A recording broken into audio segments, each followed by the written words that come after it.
Déjà le 15 juin, on peut dire que l'été est à nos portes et que la saison des festivals est bel et bien lancée, avec de grosses annonces cette semaine. Sans plus tarder, mon actualité ludique, c'est parti.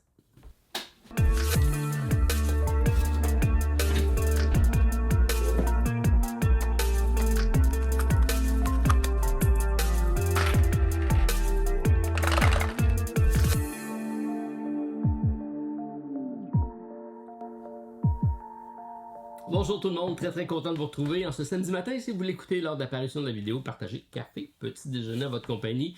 Cette semaine, c'est gracieuseté de Frank Eusé et de sa famille qui m'a envoyé comme ça par la poste une magnifique tasse du débarquement de Normandie, donc 80e anniversaire. Célèbre, mais on pourrait s'en passer. Faudrait aussi apprendre de l'histoire parce que, bref, la situation actuelle dans le monde n'est pas favorable.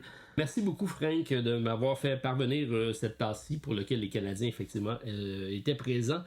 Et j'ai reçu également une belle lettre, donc une belle lettre d'amitié de la part de Frank. Frank, vous connaissez peut-être, c'était un de mes collaborateurs lorsque je faisais des vidéos de socio-financement. Donc Frank parlait souvent de la plateforme Ulule et très content de parler, d'avoir de tes nouvelles. Et j'ai reçu en prime un petit cadeau ici, donc magnifique boîte qui s'appelle Les Fiefs de Norbois, un jeu de cartes malin en solo, donc un jeu uniquement en solo.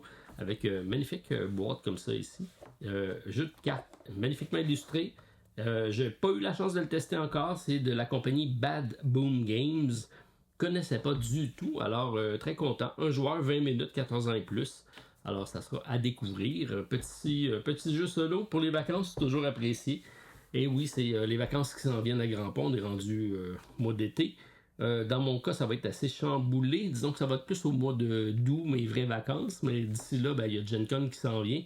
Il y a surtout les grosses annonces qui ont lieu cette semaine. C'était l'annonce du Spiel, donc le jeu de l'année en Allemagne pour le Spiel de CRS. Et on a eu la belle surprise d'avoir deux jeux à notre catalogue qui sont en nomination.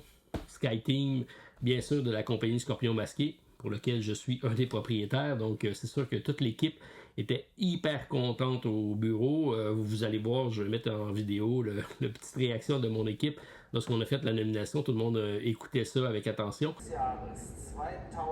Roulement de tambour.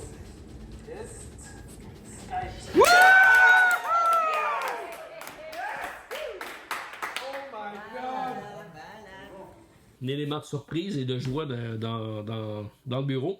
Puisqu'effectivement, c'est un travail d'équipe. Il y a énormément de personnes qui ont travaillé sur ce projet-là pendant presque 3 ans. Donc, très content de voir le succès que le jeu a et récompenser tout le monde qui ont travaillé sur le projet. Je pense que c'est grandement apprécié.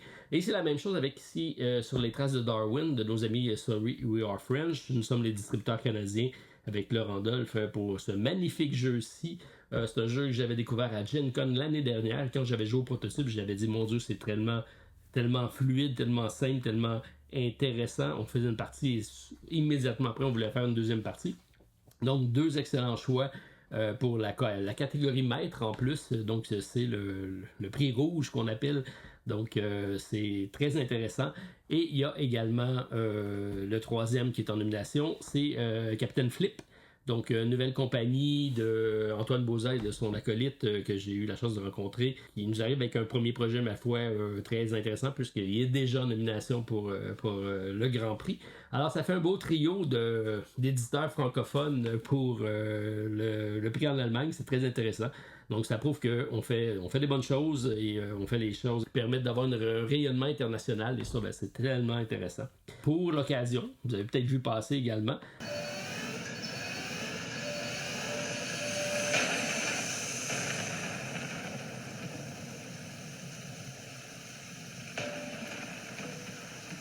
SkyTeam a annoncé une extension qui s'en vient avec Turbulence. Donc, c'est presque une vingtaine de nouveaux scénarios. Et c'est des modules également parce qu'on va avoir des catastrophes à gérer, des voyants qui vont s'allumer dans l'écran. On va avoir des pingouins sur la piste d'atterrissage. On va avoir plein de choses assez rocambolesques à gérer. atterrir sans train d'atterrissage. Bref, ça va être quelque chose d'intéressant qui s'ajoute à cette boîte-ci qui a beaucoup de gameplay pour une petite boîte.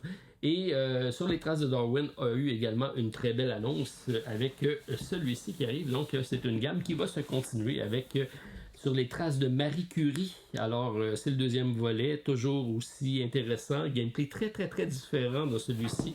Donc j'ai eu la chance de recevoir dans la même semaine ce jeu-ci. Donc voilà, toujours belles illustrations à l'intérieur, un contenu éducatif en même temps. Et là, on va retracer donc Marie Curie. Et ce que j'aime beaucoup dans ce jeu-ci, on a une construction ici d'une fameuse tour, système de cubes. Donc, on va jeter ça là-dedans. On va avoir des éléments. Ça va nous permettre d'aller chercher sur notre plateau différentes actions. C'est un jeu très intéressant que j'avais eu la chance d'essayer dans son état prototype. Là, bien sûr, c'est une copie que j'ai pas encore dépunchée avec des plateaux personnels. On va faire de la chimie, mais ne vous inquiétez pas, c'est pas compliqué comme un cours de chimie. C'est juste bien intéressant d'être sur les traces de Marie Curie et de revivre un peu son parcours. Une grande dame de l'histoire qui mérite d'avoir ses lettres de noblesse et content de savoir donc l'orientation que Surrey Workbench fait avec cette gamme-ci, donc sur les traces de. Mais ça ne sera pas fini parce que je sais qu'il y a d'autres produits qui s'en viennent dans cette gamme-ci. Donc, très très content pour nos éditeurs francophones qui tirent très très bien leur épingle du jeu. Donc, félicitations à tout le monde et à tous les nommés, parce qu'il y a également deux autres catégories. La catégorie enfant pour laquelle je connais moins, mais on a les clés magiques que je connais parce que BlackRock sont distributeurs. Et également sur la catégorie plus expert, qui n'est pas vraiment des trucs experts comparativement à tout ce que j'ai en arrière de moi, mais on a des jeux intéressants avec Aventurier du Rail Legacy, donc Aventurier du Rail d'ailleurs qui était un des jeux nommés sur notre temple de la renommée dans notre podcast de l'autre côté du plateau. Et également, on avait la guilde des expéditions marchandes que moi j'avais mis comme numéro 1 sur mon top 50 des jeux de type Roll and Write. Je l'ai mis dans cette catégorie-là parce que tous les mécaniques de ce jeu-ci s'apparentent à un Roll and Write. C'est un excellent jeu, donc une bonne proposition. Et sur le troisième, c'est un jeu qui m'intrigue grandement parce que j'aime beaucoup Matt Leacock, c'est celui qui a fait Pandémie entre autres, et qui arrive avec un autre jeu de gestion de catastrophe, mais de catastrophe environnementale dans ce cas-ci avec Daybreak ou E-Mission dans sa nomination en allemand. Donc, bonne chance à tout le monde et également tous ceux qui étaient sur la long list, parce qu'il y avait la short list, qui est les 9 jeux nommés, et il y a également une liste un peu plus longue, entre autres, en arrière de moi, j'ai Foremix et Harmony, qui sont deux jeux qui ont été nommés dans ces propositions-là. Donc, ça va être des recommandations du Spiel. Et c'est toujours intéressant donc d'être parmi les jeux pour lesquels on met un peu de lumière dessus. Parce qu'au bout de la ligne, on fait ça, tout ça pour ça, mais il y a énormément de jeux qui sortent dans une année ludique. C'est difficile de faire sa trace et d'être mis de l'avant. Donc, c'est toujours intéressant quand on y réussit. Donc, félicitations à tout le monde et bonne chance à toutes les personnes qui seront dans la sélection. Donc, on aura le gagnant le 21 juillet prochain et ça se passe à Berlin, pour lequel mes billets d'avion sont réservés. Donc, je vais aller assister à la cérémonie si je réussis à m'introduire pour voir comment ça se passe et je vous tiendrai au courant. Je ferai un petit blog durant l'événement. C'était pour le Spiel des CRS de cette année. J'invite peut-être à me commenter c'est quoi vos sélections parmi les titres qui ont été nommés. Peut-être également me dire qui sont les absents parce que bon, on a tous nos goûts personnels et éventuellement on aurait peut-être tous aimé avoir d'autres jeux là. Ça fait partie de l'exercice intéressant, mais sachez que bon, c'est typique au marché allemand. Et c'est des jeux qui doivent être publiés en Allemagne, donc c'est sûr qu'il y a des écarts de temporalité, mais aussi de présence. Il y a même des jeux que je ne connaissais pas du tout là, sur la liste, donc ça va être intéressant à découvrir au fil des années. Fin de semaine de juin, donc le 15 et 16 juin, je profite pour faire une petite annonce, c'est le Bazar, donc la grande vente à la halte ludique. Donc, anciennement Randolph, dans Villeray, qui fait son bazar ce week-end. Si vous êtes de la région de Montréal, j'invite à aller jeter un coup d'œil là-bas, d'aller voir Nicolas, Marc et de leur dire bonjour de ma part. J'imagine qu'il y a plein de deals intéressants parce que bon, il va y avoir des trucs à partir d'$1.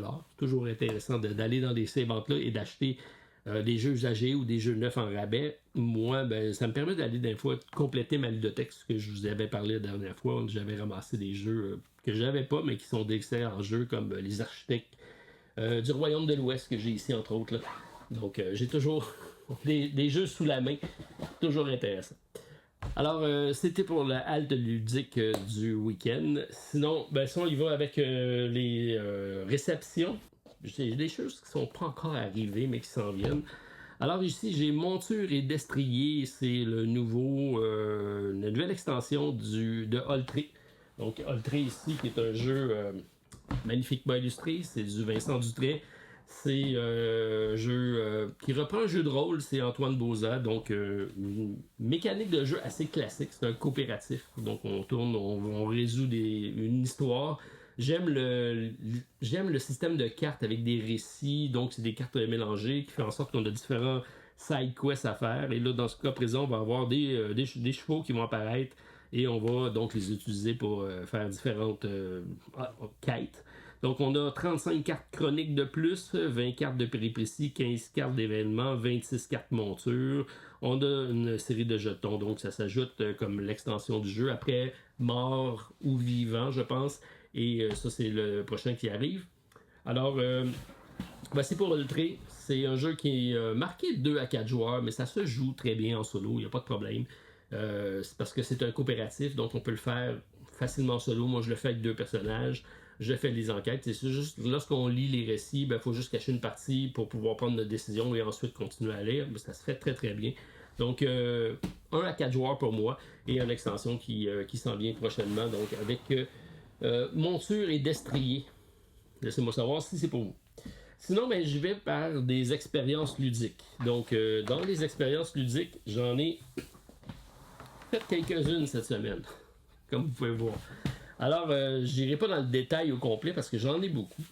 Mais je vais y revenir. Je vais y revenir dans le podcast parce que c'est des jeux que je vais parler avec mon ami Martin Lafrenière. C'est sûr et certain. Donc, celui-ci, on s'est proposé de faire une critique conjointe. Donc, c'est Esdra et Néhémie. C'est le Charme Philippe. C'est une série que j'aime beaucoup suivre parce que c'est bien fait, parce que c'est iconographique, parce que ça se joue très bien en solo. C'est de 1 à 4 joueurs, 14 ans et plus. 120 minutes, c'est quand même des parties assez longues. Et là, on a affaire ici avec un jeu qui se veut à saveur historique, de reconstruction des murs de Jérusalem, mais c'est sur un fond, c'est une religion, et moi, les religions, malheureusement, ça colle pas avec les thématiques que j'apprécie. Je me présente comme étant une personne athée, tout simplement parce que les religions ont été la source de beaucoup de conflits dans le monde. C'est encore le cas aujourd'hui. Et je suis pas là pour juger d'une personne, d'une croyance versus une autre. C'est pas dans mon tempérament. J'ai pas beaucoup d'affinités. Donc j'ai acheté le jeu rapidement parce que je connais l'auteur et je connais l'éditeur. Et c'est généralement des jeux que j'aime beaucoup. Mais mécaniquement, ça fonctionne super bien. C'est un jeu dans lequel on va avoir des séries de cartes, on va avoir des étendards, c'est des couleurs. Ça va activer différents secteurs du plateau. On a un placement d'ouvriers, on va aller chercher des ressources, on va aller chercher différents types de points. Mais tout ça a une connotation religieuse que j'accroche moins, malheureusement. Donc, ça ne sera pas un jeu pour moi. Ça ne sera pas un jeu que je vais conserver à la ludothèque. C'est un jeu, par contre, que j'aime, que je trouve intelligent, qui est très bien. Mais pour les raisons que j'ai nommées, ça sera un jeu que je vais être content de donner à quelqu'un d'autre qui va probablement l'apprécier plus que moi. Alors, c'était mon bref survol de Esdra et Néhémie. Un très bon jeu, mécaniquement, mais la thématique m'accroche moins, donc ça sera pas pour moi, malheureusement. Rallyman Dirt, donc c'est un jeu que je vous ai présenté la semaine dernière. C'est l'éditeur Synapse québécois qui me l'a envoyé. J'ai eu un message également dans la dernière vidéo comme quoi il y avait eu un problème de campagne de sous-financement avec Rallyman Dirt. Au niveau, il y a eu une faillite de l'ancien éditeur, je pense, et que c'était pris chez le transporteur qui est Bolloré. Bolloré reste propriétaire de certains stocks qui étaient de la campagne de sous-financement et Synapse a essayé de récupérer. Il n'a pas réussi. C'est malheureux tout ça. Je vais essayer de voir qu'est-ce qui se passe. Je vais aller sonder le terrain à savoir s'il y a moyen de trouver une solution. C'est sûr qu'il y a du légal là-dedans, que ça devient très compliqué. Bon, je pense qu'ils n'ont pas toutes les informations de l'ancien éditeur là-dessus. Bref, ceci est pour la partie politique. Donc, autant qu'il y a des partis politiques religieuses que des partis politiques économiques. Bref, c'est les situations dans lesquelles on est présentement. Niveau gameplay, ben moi, je vous l'avais dit, c'est un jeu que j'avais dans sa version originale, Rallyman, que j'avais gardé à ma ludothèque parce que j'aimais beaucoup le principe d'avoir une course linéaire. Donc, on a un début et une fin. Et c'est un jeu dans lequel on va avoir des vitesses. Des vitesses, c'est chaque vitesse à laquelle on va terminer notre mouvement. Ça va être une carte qu'on va récupérer qui est un nombre de secondes et à la fin, c'est le total de notre seconde qu'on va faire qui va déterminer la longueur de notre trajet, notre vitesse d'exécution. Et on a ce qu'on appelle des cordes, donc on peut couper des lignes plutôt des courbes pour pouvoir accélérer, mais là ça va faire des gravats sur le chemin, ça va rendre les autres qui vont passer après nous plus difficile, plus dangereux. Il a vraiment poussé sa chance intéressante dans ce jeu-ci. C'est un jeu dans lequel on va brasser des dés, on va les attribuer, c'est des vitesses, mais si on a des points d'exclamation, ben c'est des dégâts potentiels qu'on va pouvoir avoir. On a un système de pioche de cartes. On peut le jouer en campagne. C'est assez complet. C'est assez fidèle également au jeu de base. Donc j'ai refait une partie en solo parce que ça joue très bien en solo. C'est même idéal pour ça parce que c'est 1 à 6 joueurs, mais c'est toi contre la montre. Alors, c'est pas de problème de jouer en solo pour ce jeu-ci. Donc, c'est conforme à mes souvenirs. Et c'est un jeu qui est facile à prendre en main. Donc, j'ai lu rapidement, j'ai fait une partie. Et voilà pour Rallyman. Content d'y avoir retourné. Et content de la réédition. C'est super bien fait. Les hexagones pour faire la piste, c'était intéressant. On a plusieurs pistes de suggérer, mais on peut également construire nos propres pistes. Donc, un jeu pour faire un petit rallye en compagnie de Stéphane, je suis sûr qu'il apprécierait grandement. Et c'est un jeu dans lequel on a quand même de la stratégie parce que c'est pas le dé, c'est pas tant un jeu de chance parce qu'on va planifier nos actions. C'est sûr qu'on a des points d'exclamation qui vont apparaître, mais on peut utiliser des jetons qu'on va avoir récoltés pour pouvoir imposer une face au dé. Donc, ça fait en sorte qu'on a quand même un certain contrôle. Mais c'est au détriment de notre score. Donc, encore là, il y a un poussé sa chance sur la vitesse d'exécution. J'aime beaucoup. Donc, Rallyman Dirt, c'est testé et approuvé. Wingspan, donc celui-là, ben, on en a tous entendu parler. J'y ai fait mes parties. C'est un jeu qui est très similaire à son prédécesseur qui est Wingspan, sauf qu'on a remplacé les oiseaux par des dragons. Parce que, ben oui, les dragons ça vole, et bien oui, les dragons ça pond des œufs. Alors, c'est un jeu qui nous permet donc de faire un peu la même mécanique, mais on a quelque chose de différent avec l'exploration des cavernes. Donc, on a une carte supplémentaire qui va apparaître, qui va être une carte de ressources essentiellement qu'on va avoir lorsqu'on va réussir à construire. Donc, lorsqu'on explore, on a une première carte qui va être installée, puis lorsqu'on va attirer le dragon avec nos ressources, ben, on va avoir un autre bonus. Donc, c'est un jeu d'enchaînement d'actions qui va nous donner des bonus. Donc, on n'a pas l'action de jeter des dés comme dans Wingspan pour pouvoir avoir des ressources, mais on va courir après les ressources d'une autre façon. La gestion de ressources est beaucoup plus serrée, plus difficile. Je pense qu'elle est plus. On doit mieux anticiper nos actions pour pouvoir y arriver. J'y ai joué en solo, ça se joue bien, là, au moins facile à prendre en main. C'est assez challengeant. C'est un jeu qu'on peut effectivement s'améliorer. Il y a un peu de hasard de cartes parce qu'on va avoir des cartes donc, dans lesquelles on va essayer de faire des combos pour que ce soit le plus optimal possible. Mais c'est un jeu que tout de suite après ma première partie, j'ai tout rempli, presque à une carte près, j'ai rempli complètement mon plateau de jeu. Donc c'est un jeu dans lequel je trouve que j'ai atteint rapidement ma courbe. Donc peut-être que pour moi, ça va être rapidement trop pas facile, mais je vais avoir fait rapidement le tour. Intéressant pour les adeptes, ceux qui aiment beaucoup la thématique, c'est sûr que ça va être plus accrocheur peut-être des dragons que des oiseaux. Sinon, mécaniquement parlant, ça reste très similaire. Le premier, pour moi, était plus engageant parce que bon, on en apprenait sur les oiseaux. Il y avait il y avait un sens à chacune des cartes logique par rapport au comportement réel de l'oiseau. Là, on est dans la mythologie, les dragons. On a beau avoir un beau livre qui les explique tous, mais on fait un peu dans l'imaginaire et on les attire avec du steak, des rubis ou des diamants, puis de l'or, et on a du lait pour les dragonnets qui sont les petits, les nourrissons. C'est cute, mais c'est ça. C'est un jeu qui est intéressant. Si vous vous accrochez plus à la thématique, vous allez aimer parce que c'est très fidèle à ce que Wingspan peut être. Sinon, si vous avez déjà le premier et vous aimez les oiseaux, je pense que vous pouvez rester avec les oiseaux. Essayez-le, vous allez apprécier. Mais il n'y a pas suffisamment de différence, à mon avis, pour justifier de remplacer un par l'autre. Reiner Knizia, donc Eldorado, c'est un jeu de Quest for Eldorado ou la course vers l'Eldorado, parce que ça, c'est une version bilingue de Ravensburger. C'est un jeu que j'avais pas encore essayé. Et comme c'est un Reiner Knizia et c'est un jeu de deck building et de course, je pouvais pas passer à côté. Il n'y avait pas de solo dans le jeu, donc je me suis construit un petit solo pour y jouer. Depuis que j'ai joué à Clank, je voulais l'essayer, j'avais juste pas trouvé l'occasion. Je l'ai acheté dans une vente en rabais à un moment donné pour pouvoir le tester. Et j'ai en effet mes premières parties, c'est ce que je vais qualifier d'un deck building de old fashion, puisqu'on a une rivière de cartes dans lesquelles on va aller piocher pour pouvoir faire renforcer notre deck. Mais on va avoir des cartes de réserve qu'on va pouvoir aller remplacer. Donc, on voyait ça anciennement dans les deck building, un peu comme à la Dominion, où toutes les cartes étaient là sur le marché. Et on allait piocher dans les cartes, mais selon la rivière qui va être disponible. Ça fonctionne super bien. C'est un jeu de déplacement, c'est un jeu de course. On va aller se déplacer, on va avoir des ressources pour aller explorer les capitaines pour passer au niveau des navires. On va aller débroussailler à la machette dans la forêt. On va avoir des montagnes qui vont être des obstacles. On va devoir contourner, où il y a des grottes, il y a une extension, il y a un module d'extension à l'intérieur qui est intéressant. Donc, j'aime beaucoup, c'est super bien, c'est modulable tout ça, ça fait des pistes différentes d'une fois à l'autre. Ça justifie le fait qu'il est très bien classé sur le BGG. Je pense qu'il est en 122e position autour d'eux. C'est quelque chose de très intéressant.